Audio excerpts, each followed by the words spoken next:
Black Kids Swim community. Thank you for joining our live chat series. This series of events is a gift from the Black Kids Swim family to you during these life-changing times. We know that our swimmers miss the pool and their swim team friends, and it is our hope that these online workouts, discussions, and workshops will keep our swimmers engaged and focused on positive things until you all can get back to practice. Always know that the Black Kids Swim family is here for you. My name is Brianna Rhodes, and I am your host for today, and I'm also a staff writer for Black Kids Swim. And before we begin our interview, Black Kids Swim founder Ebony Roseman would like to make a few comments. Thank you, Brianna. Hi, Black Kids Swim family. In the wake of the murder of George Floyd and the protests going on all around the world, I wanted to make sure that you understood and heard directly from the Black Kids Swim organization and me as its founder, so that we could be clear on where we stand and what actions we plan to take. Especially in light of the disappointing and unfortunate statement from USA Swimming, followed, fortunately, very quickly by strong and amazing statements from Simone Manuel, Afro swimmers, and Diversity in Aquatics. Black Kids Swim wants you to know that we're here for you. And our only priority is creating and protecting excellence in Black children. We do this by fearlessly educating our children about the centuries-long history of violence towards innocent African Americans, lovingly inspiring our children with the infinite accounts of Black excellence, and tirelessly creating opportunities for our children to demonstrate their brilliance. On May 25th, 2020, a group of police officers killed George Floyd in what has become an all too familiar trend of police violence against Black men, women, and children. As Black parents, we are responsible for our Black children. And as such, the most revolutionary thing we can do in this moment is to continue educating, inspiring, and prioritizing them. In the coming months, Black Kids Swim will share our activities to unify and strengthen the African diaspora through a love of swimming. And we hope you'll join us. We hope you'll join us in implementing Black Kids Swim's action plan. Step number 1, fearlessly educate our children through articles published on the Black Kids Swim website and shared through email newsletters. Also, fearlessly educate those swim teams and aquatics facilities who are serious about creating safe spaces for Black swimmers through consulting and advocacy. Number 2, lovingly inspire our children through virtual events, just like today, and positive content that you can find on our YouTube channels and social media feeds. Number 3, tirelessly create opportunities for our children to excel.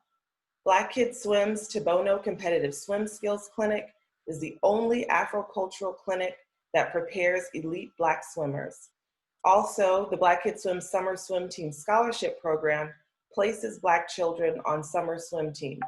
This is an important bridge that takes children from learn to swim programs and prepares them for year-round swimming programs. This action plan is only possible with your support. We encourage you to give recurring monthly donations through our website, blackkidswim.com/donate. Thank you as always for your love and support and unending dedication to our children. Back to you, Brianna. Thank you, Ebony. As you just heard, the Black Kids Swim official statement ends with freedom and unity. We want to remind all of our viewers and community members that there is definitely strength and freedom in coming together. So today, we will be interviewing Naomy Grand'Pierre. How are you? Sorry, I think I was on mute. I'm really happy to be here. Happy to have you. So Naomy is a Haitian American swimmer. We chose Naomy as our guest today because now more than ever, we must work to unify the Black diaspora. Doing so will allow us to better protect and uplift all Black people in order to truly live free. So before I begin the interview, I do have a few housekeeping notes. Remember, we want all of you all to enter the Black Kids Swim essay contest. You can write an essay about what you learned from Naomy today, or answer one of these following questions. For the 8 and under group, You can write a 200-word essay on why I love swimming. For the 9 to 12-year-old group, you can write a 500-word essay about what I believe it takes to be an elite swimmer. 13 and up, you can write a 1,000-word essay about do Black competitive swimmers have a responsibility to the Black community. Winners will receive a Black Kids Swim gift bag, and their essay will be featured on our website. The deadline is June 13th, so you only have 3 days left, okay? And email submissions to info@blackkidswim.com with the subject line, Black Kids Swim Essay Contest. Also, please do not forget to submit questions at the end of our interview in the chat and via Facebook. Okay, so Naomi, I'm looking forward to speaking with you today. Yes, let's get to it. All right. So just to start off, following the murder of George Floyd, we have seen protests around the world. Everyone is honestly searching for a way to express their outrage while also working to ensure that this never happens again. So how are you and how is your family coping during this time? Yeah, so already 2020 has been a very difficult year, especially I'm with my family and we've all been trying to navigate quarantine. And last week was just very emotionally tough for all of us, and I'm sure everyone can relate. But I think what has sparked from this movement is a lot of conversation. So it kind of started internally. We were having a lot of conversations within my family, within my friends, within different communities. And I'm glad that we're able to have these conversations and it's no longer hidden or done in fear, but it's really out in the world. And I've been able to participate in 3 protests now. All of them were very peaceful, positive experiences, and I'm very glad I was able to actually take action in a moment like this. That's great. So how is the Haitian community reacting about everything that's going on here in America? It's been very empowering in the Haitian community, and I will share why. So most people in the world don't know that Haiti is the first and only successful Black slave revolt in the entire world. So issues like this is really nothing new to us at all. But the media has done such a good job of just suppressing our voice in our community. So I feel like finally our history is being told the correct way and it's resurfacing and it's empowering Blacks all over the world. Kind of looking to Haiti as a voice that it's like, we've done this before, what can we learn from you? So that's been very empowering to see. And I do want to shout out to Michael Brun, which is a very well-known Haitian celebrity who's been doing a great job with his platform. Netflix had released a new series called History 101. And in one of their episodes, they incorrectly stated that AIDS came from Haiti. And so he was able to use his platform to get Netflix to take that episode down. And that's just one example of how there's this whitewashing of history that's continuously happening. So again, conversations, and I think now more than ever, there's a great opportunity to share the Haitian history, and it's been great to see. Most definitely. And within our Black community, it seems like, there's been kind of like a division within the African American community, Caribbean Americans, and those born on the continent of Africa. So what is your thoughts about us kind of taking the initiative of us all coming together and fight for our rights and for us to all be respected here in the world?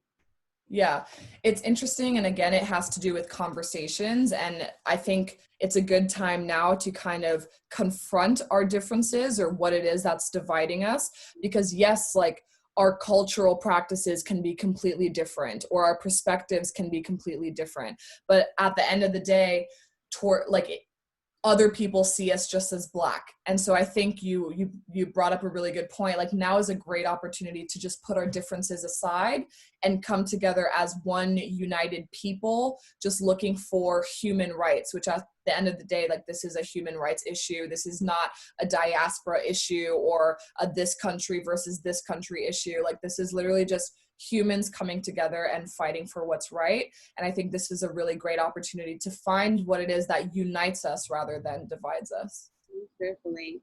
And I want you to tell us more about your background. As I mentioned before, you're Haitian American. So tell us about your background and how was your experience growing up? Well, how is your experience here in America growing up as a Haitian American? Yeah, I'm not gonna lie. When I was younger, it was a very confusing existence just because I was born in Montreal, Canada, where my parents met. I grew up in Atlanta, but my parents and my entire family is Haitian. So even though I've been in the United States, culturally I'm very much Haitian, and so there was always that cultural barrier and divide, and I really had to learn my place in the world. And even deciding to represent Haiti at an international level, it's been very interesting to see how different people all around the world interact with me without knowing who I am, but they make judgments based on the color of my skin, based on the fact that Haiti is written on the back of my jacket. So there are good and bad situations. I have stories for days. I don't know how deep you want me to get into it, but You want to go? You want to give us a few experience that you have dealt with? yeah. So I think in light of just the Black Lives Matter movement, like, I think it was interesting because my parents raised me and they made sure that I had pride in being Haitian. And I think I rejected that initially because I was just confused because in all the media outlets, it was always like poorest country in the Western Hemisphere, full of diseases and kidnapping. So I was just like, why would I want to be prideful about this place that's so bad? And then my parents took me to Haiti and I was just confronted with the reality versus the lies that I was hearing. And that's when I fell in love with my culture for the first time, because no longer was I kind of blinded by these lies, but I was able to see the truth, and the truth of how beautiful Haiti is, how rich our history is, how impactful we are in the world. And it's just unfortunate that now I was someone who was woke and like understood this, and I had the same pride that my parents did, but everyone else around me was like always trying to tear me down. And then also, like, every Black swimmer that's watching this right now knows the feeling of being the only Black person on a pool deck. And so just take that and put it on an international scale where already you're the only Black person on deck, but you're also the only person from Haiti, and that's a whole thing. So it's just very complicated, but I'm glad that we're able to have these conversations to just remove these negative experiences from just our existence. Most definitely. And tell me about like your experience, like of feeling empowered of your heritage. Like, how did that change like your whole view of the world and how you interact with other people? Yeah, I think educating yourself on the truth of your history is so empowering, because then you can literally just recognize a lie and it no longer has power over you. So I know for me, especially as being Haitian, like, again, there was this point in time where I was really just like insecure in my Haitian identity.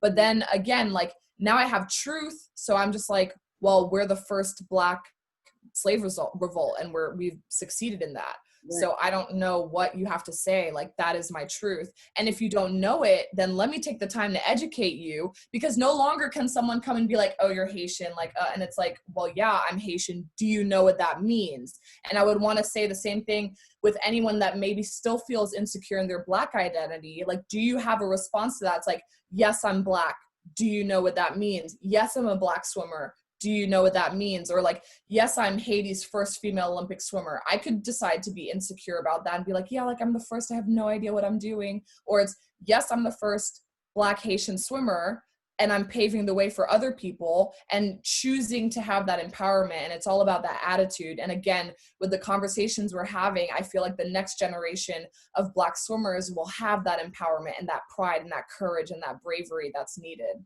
Yeah. And Black Kids Swim is like working to unify the diaspora through swimming. And, as someone who is actively working to do this, what are your thoughts on this? I think it's beautiful. And I'm really excited to be a part of that journey and that progress. And I relate to it personally because I just got appointed to be the athlete representative for the UANA committee, which is an international athletes committee.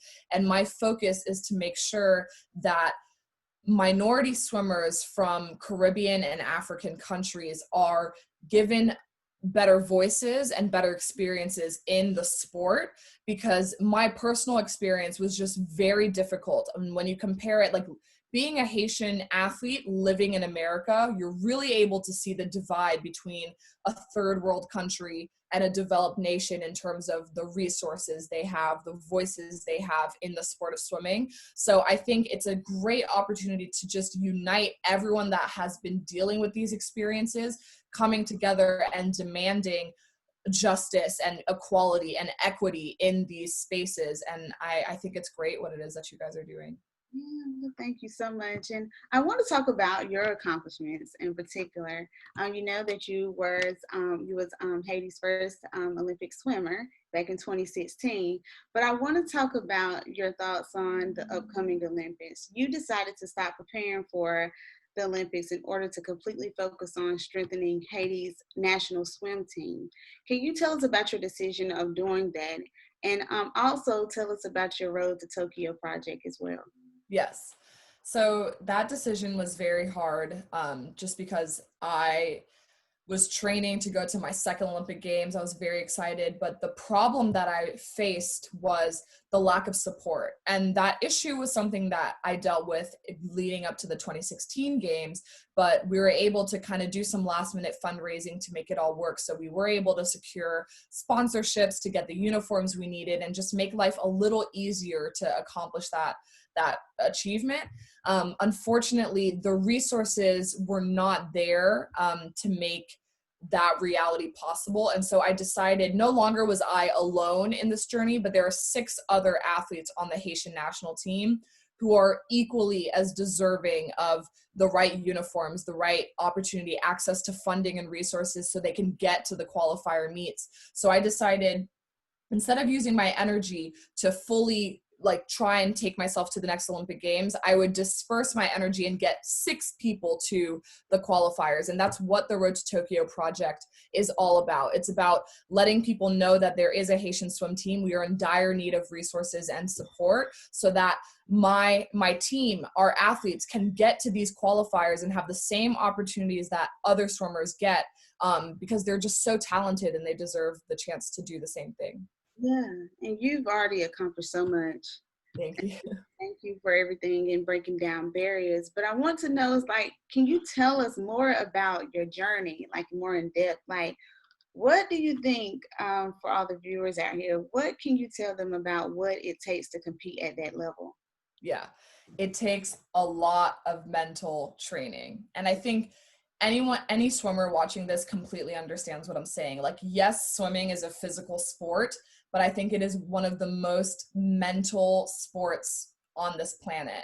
So there are different thought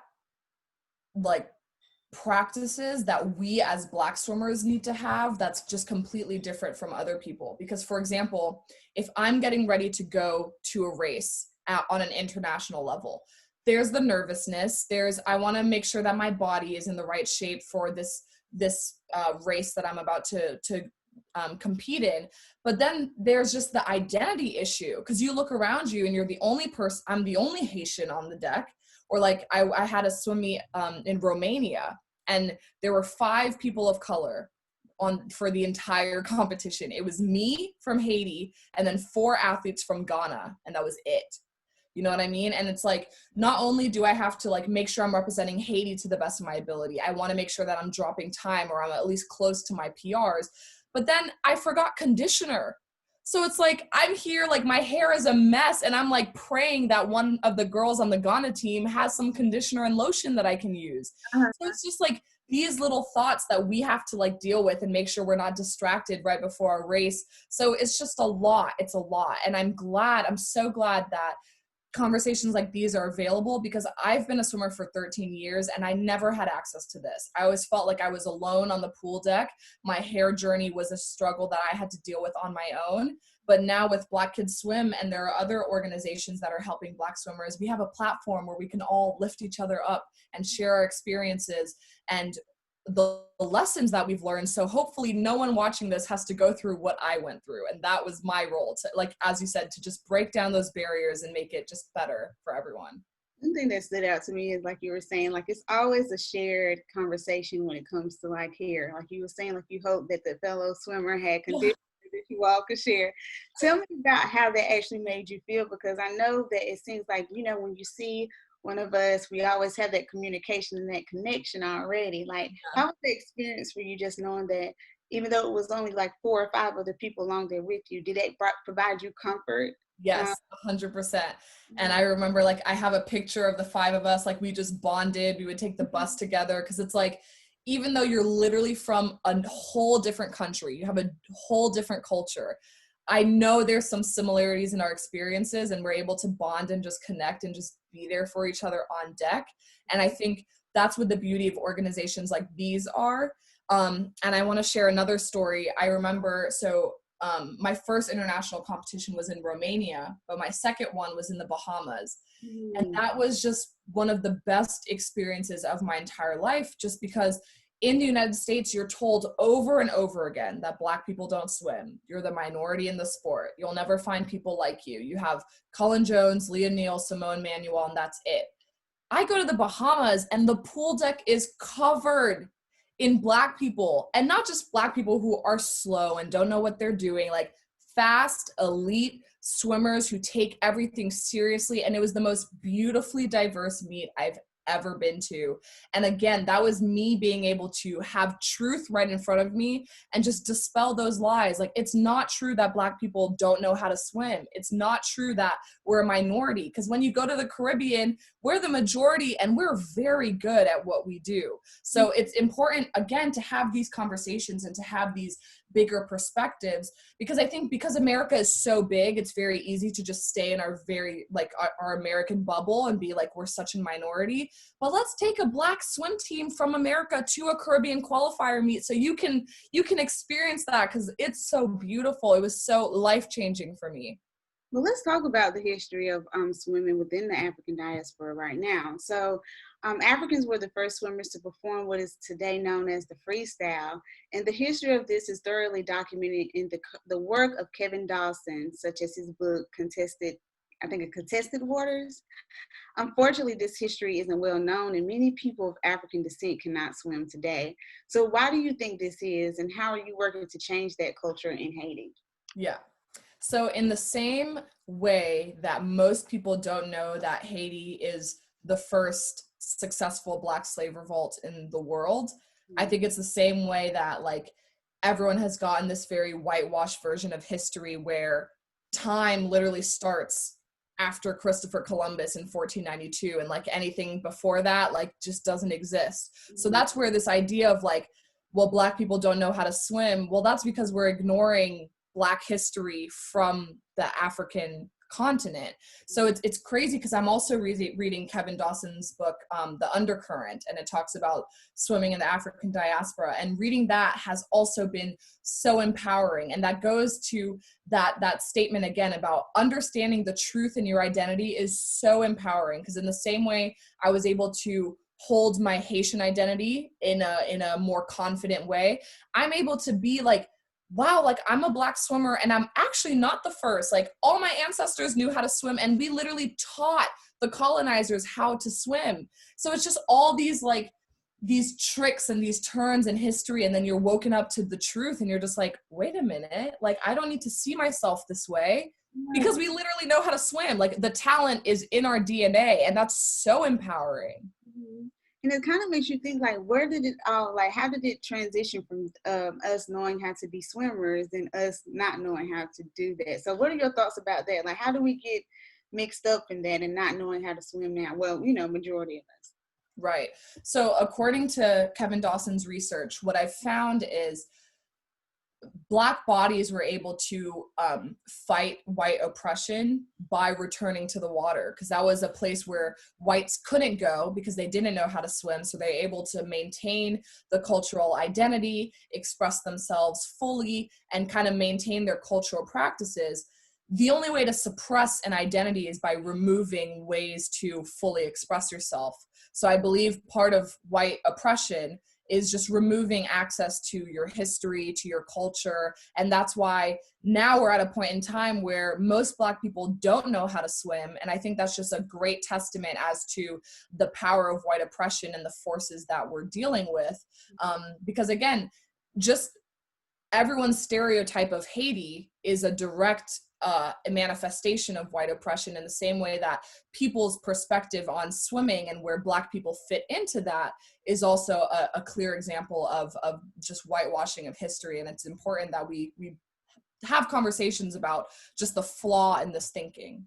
Yeah. And what are your thoughts about us coming together now? Because I feel like something is different this time around. I feel like we're all coming together.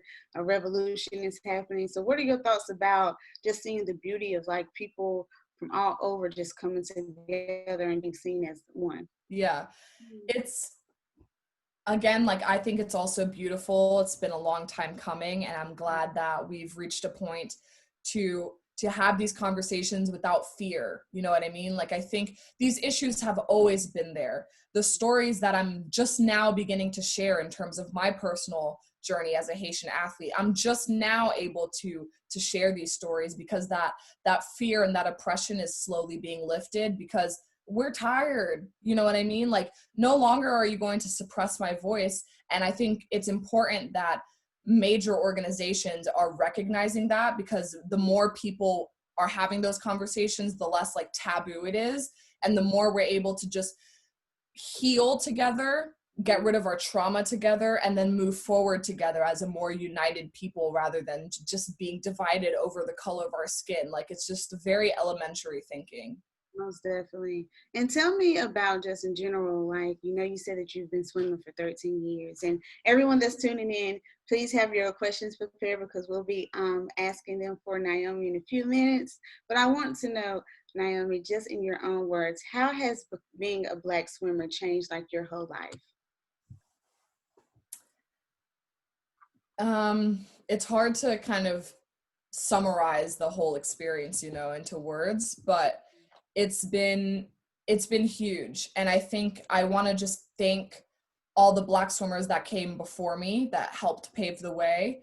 And then all the Black swimmers kind of in my generation that were still the only Black people on their college, university swim teams, because that was my experience. I was the only person of color on my team. So you kind of like represent the entire race, and you kind of have to, in that moment, break as many barriers as you can, change people's thinkings and their stereotypes and all these things. And then when you take it on the world platform, there were so many conversations that I was having where it's like, why are you wearing the Haitian shirt? And I'm like, well, because I'm Haitian. And they're like, well, you don't look like a Haitian. And I'm like, well, what does a Haitian look like? Like, let's have that conversation right now. And it's important, and it's something that I want to share.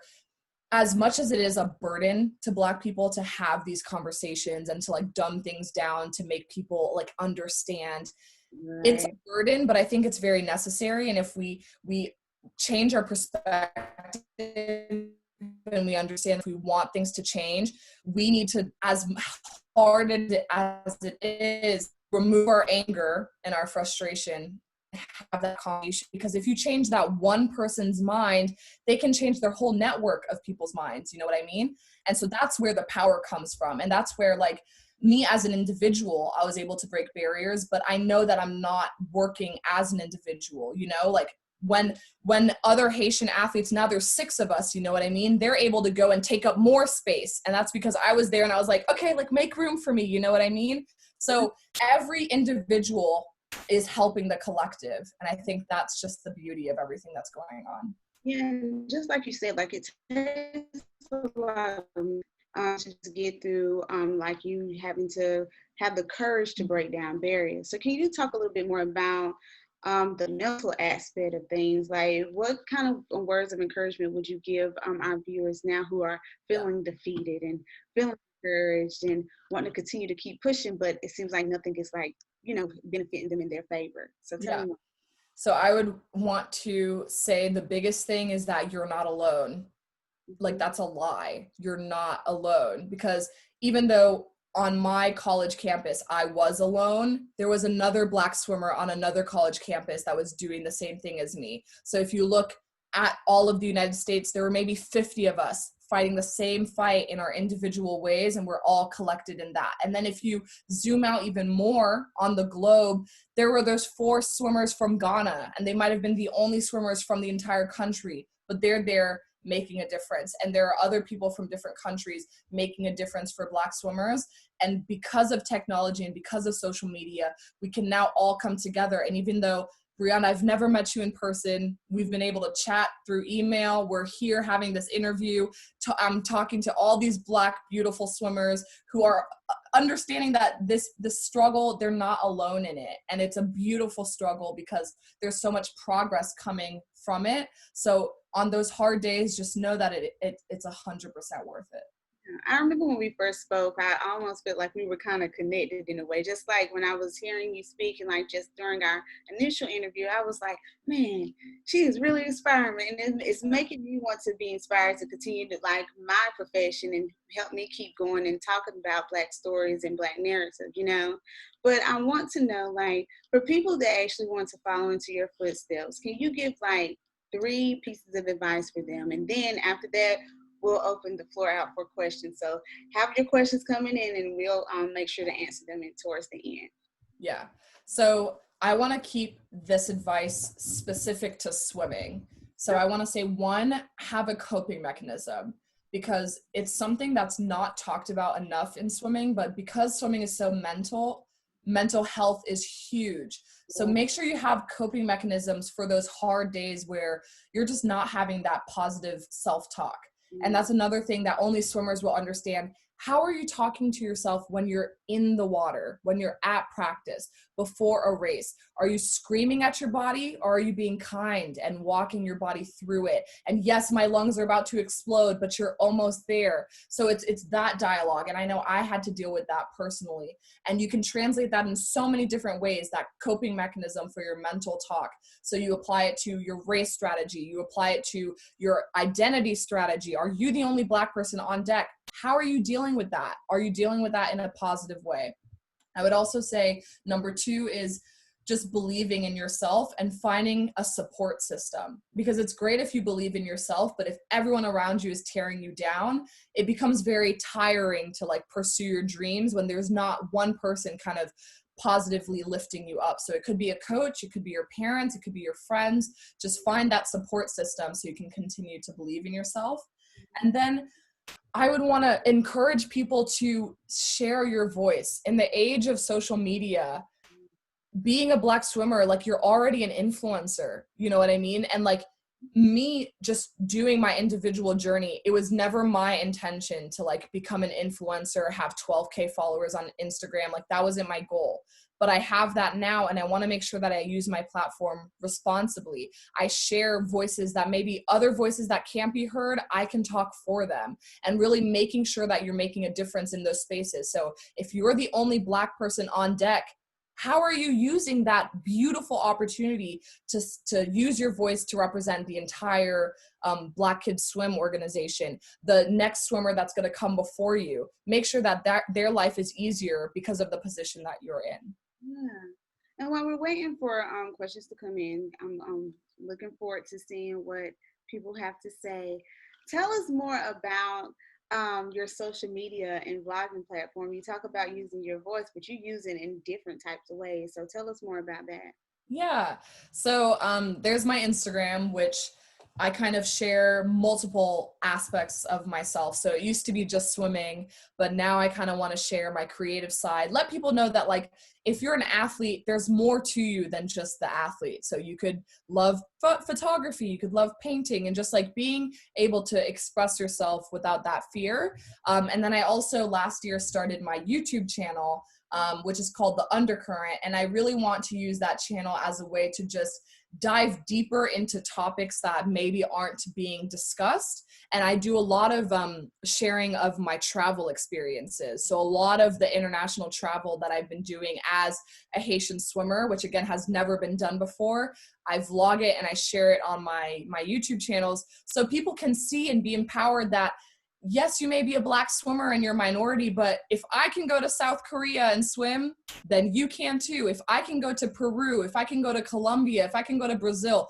all these places, the same opportunities are available for other Black swimmers as well.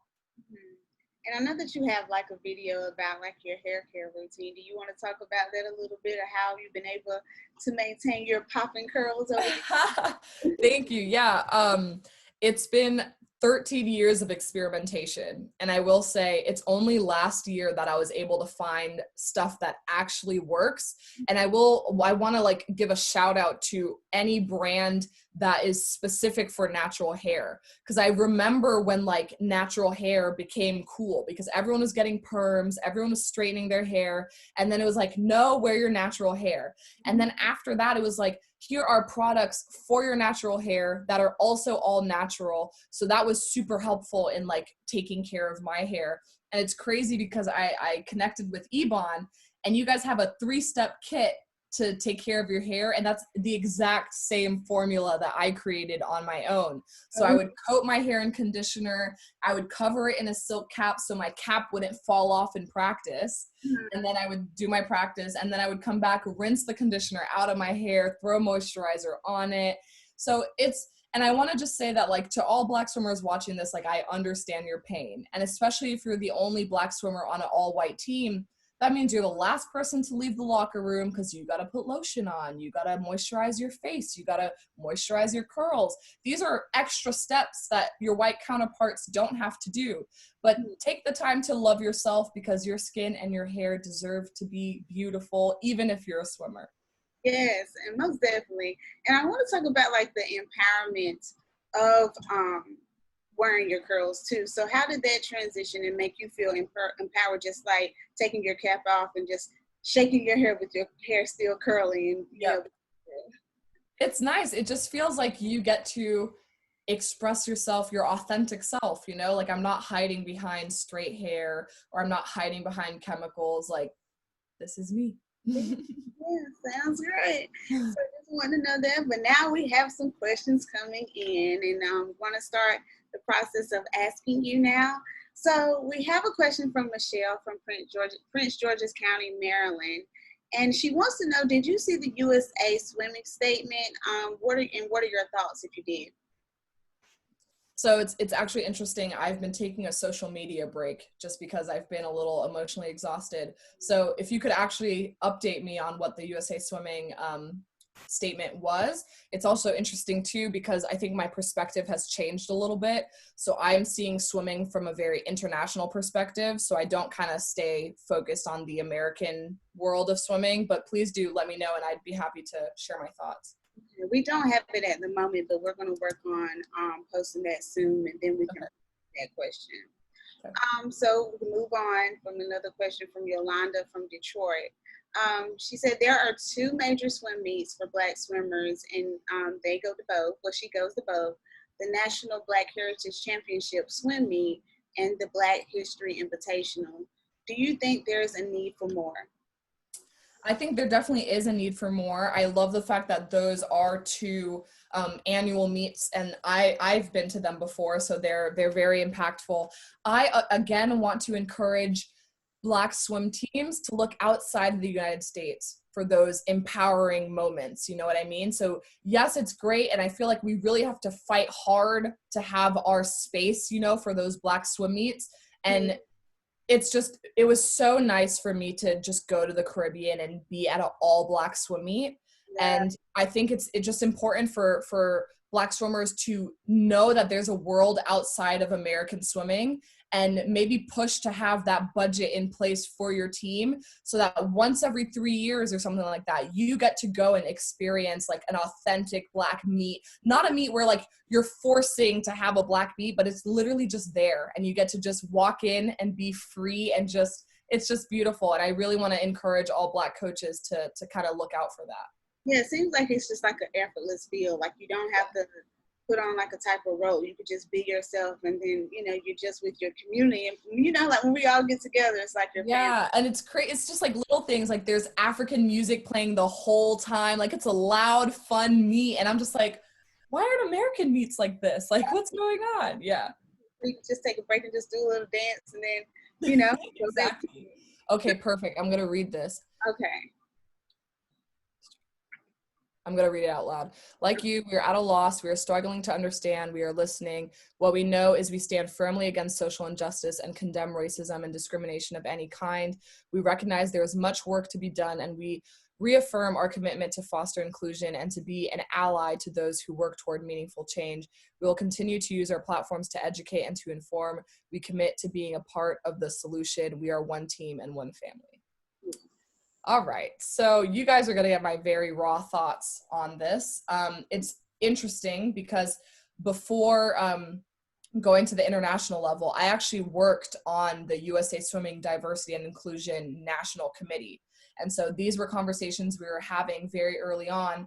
And there's been a lot of progress. It's been behind the scenes. I will not say that it's been very public, but it's been very little things. Like each state, each LLC, if you want to get funding, you have to have certain levels of diversity and inclusion recognized at the national level for you to be approved for the budget. But again, these aren't necessarily changes that athletes would see. It's more so on the legislative level. But I will say I'm very disappointed with USA Swimming because whenever you get a swimming magazine, like it's always a white person on the cover. Like there are very rare opportunities to feel empowered as a Black swimmer in the United States. And that's something that USA Swimming does have the power to change. And I'm hoping that this is the beginning of real change, because I think over the past few years, they've been putting like 5% effort and being like, well, like we can check off our diversity and inclusion, efforts. And it's like, we're going to need more than 5%. Because if you see more people that look like you, it will make you want to be a part of it. But exactly. And you'll feel accepted and included. You know what I mean? Like right now we're still feeling out of place, and that's the problem. Yeah. And also under that particular comment, NBHCSM made a comment. I think we're going to put this back on the screen and see their reaction to USA Swimming's comment. Okay. Hold on for a second so we can see it.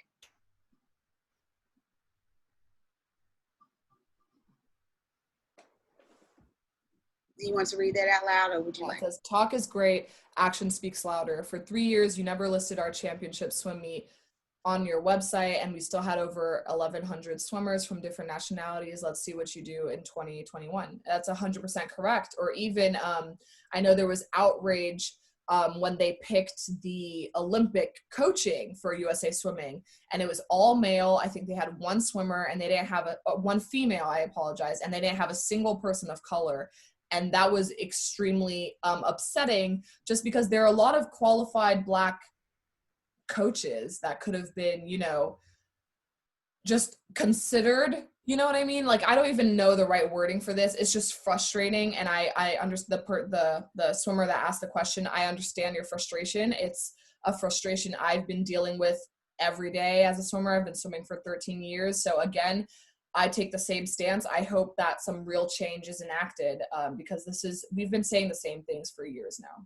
Yeah, and one thing about Black Kids Swim, we're trying to advocate for more Black swimmers and just support for our swimmers in itself. So I want to reiterate our action plan, as Ebony stated earlier during our talk.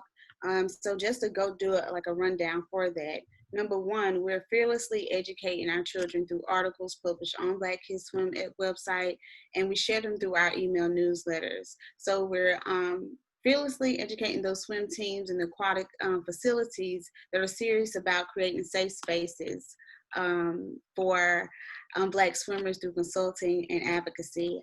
And number two, we're lovingly inspiring our children through our virtual events like now, and positive content found on our YouTube channels and social media feeds. Number three, we're tirelessly creating opportunities for our children to excel. Black Kids Swim's Tabono Competitive Swim Skills Clinic is the only Afro-culture clinic that prepares elite Black swimmers. And the summer swim team scholarship program places Black children on summer swim teams, which is an important bridge that, hold on for a second, that takes children from learning to swim programs and prepares them for year-round swimming programs. So that's one thing that we're very big on, and I hope that our community and viewers continue to support Black Kids Swim so we can help push the movement forward and advocate for our Black swimmers. Perfect. And I want to say I love the word fearlessly. I think that's the most important thing right now. Fearlessly educating our swimmers. So I love that. Yes, definitely. So we're going to see if we have time for some more questions. We have a few more minutes. I'm not sure, but we're going to take the time to see if we have more questions for Naomi. Sounds good.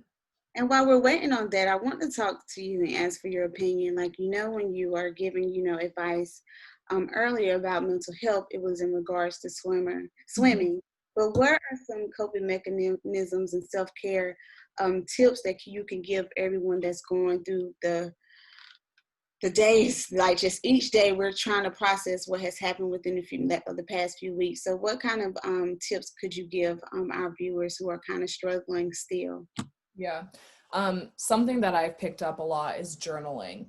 And that was my biggest coping mechanism on my 2016 Olympic journey, just because there were so many things that I was dealing with that no one really could understand or relate to. Like, as a Haitian swimmer, I was the only Haitian swimmer. I was trying to do something that had never been done before. So there were just conversations that I could only have with myself.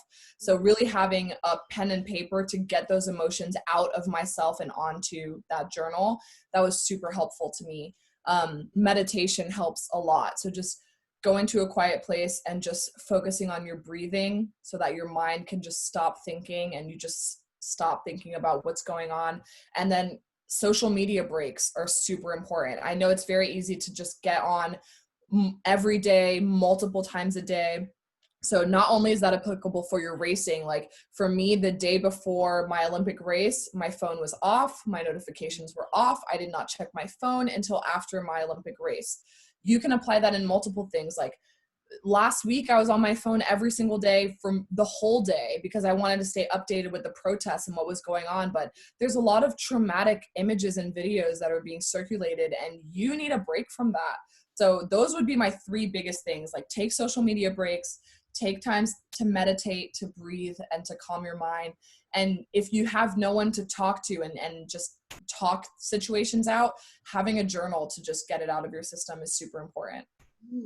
And it is very important because, like, if you have to at least take like a day or two off to get yourself together or regroup, it can make a difference and how like the next couple of days can plan out for you. So I really do. I'm going to take that, your advice. I always say, like, I got to start journaling more. So that's one thing that I'm going to do. So good. Yeah, it's super helpful. It's helped me stay calm with all of the chaos of 2020. So I highly recommend. Yes, definitely. So we have another question from Carol from Tennessee. She wants to know, as a swim coach, it's hard to be separated from the swimmers and the team. We are a community. What advice do you have, and what can we do for each other during this time? Can you repeat the question? Like, separate yourself from the swimmers and the team? What Yeah, does you mean by that? she's considers the swim coach and the team as a community. So what advice do you have for them during this time, for like them basically going through this experience together? What advice would you give both the swim coach and the team? Yeah, I think as a coach, you play a huge leadership role. You also play a huge mentorship role.